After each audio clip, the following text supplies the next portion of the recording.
Hi, I'm Mike Riley with Ethosource Office Furniture. I'm here with Dan Gring from D&B Construction for our Return to the Office web series. I'm going to ask Dan 5 to 6 questions about what he sees as far as companies returning to the office. The construction industry is very dependent on a strict timeline. How did you adapt your day to day in this environment? So it's a good question. So as when the pandemic hit, we had to follow a lot of CDC guidelines and health regulations, and DMB obviously implemented our own safety regulations with COVID. We were only able to have so many folks in tight spaces within a percent of square footage. How many people were allowed in that, and really what we had to do with our, especially our healthcare projects that we were able to continue with that had those tight timelines, we had to extend hours.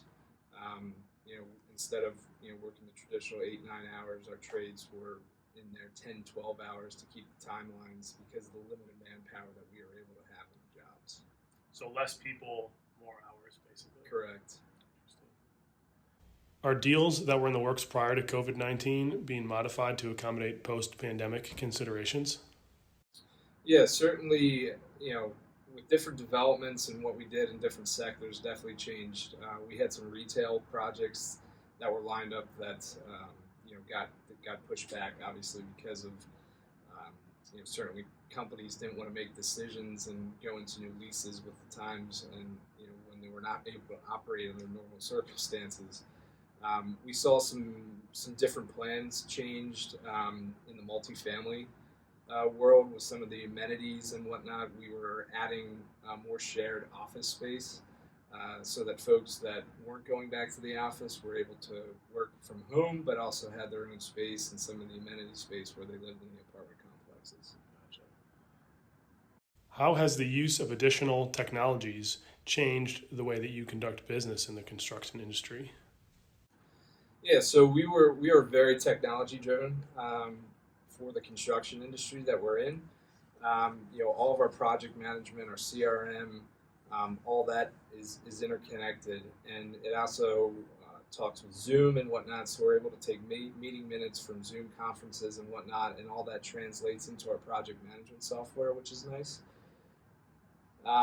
Another big thing for technology with some limited manpower, is doing some inspections from higher up with drones.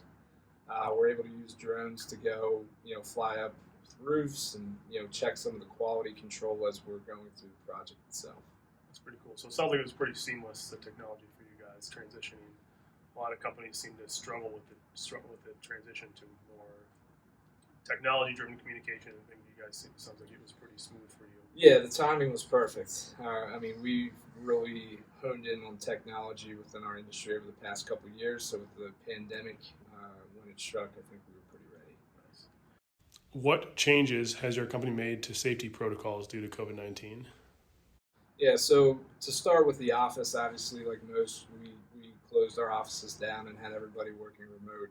Our active job sites, which we were very healthcare heavy when the pandemic hit, so we were exempt right off the bat. We also were granted a waiver pretty quickly for some of our other projects as well. So we implemented our COVID plans. We had a lot of hand washing stations and hand sanitizer stations delivered to on site, and required that every so often that our trade partners and D&B team members use those stations. Obviously, I talked about limiting the amount of folks in certain small spaces.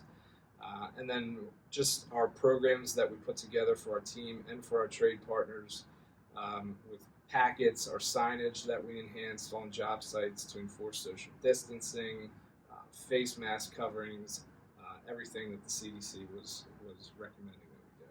And did you have people on site enforcing those regulations? Yeah, so our superintendents were actually our on-site COVID enforcement officers.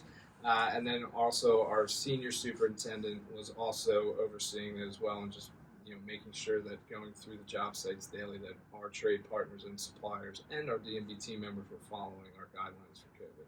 Gotcha. Big picture, what is the state of the market today? So Pleasantly surprised. The market seems to have rebounded. Some industry and sectors really weren't affected that much. Multifamily has continued to really push forward ahead. No real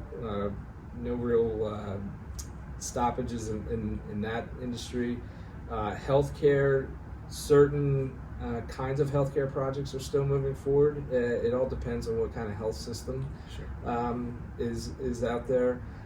The biggest thing has been the business office fit out market. Really has come to a halt, especially in this Reading market.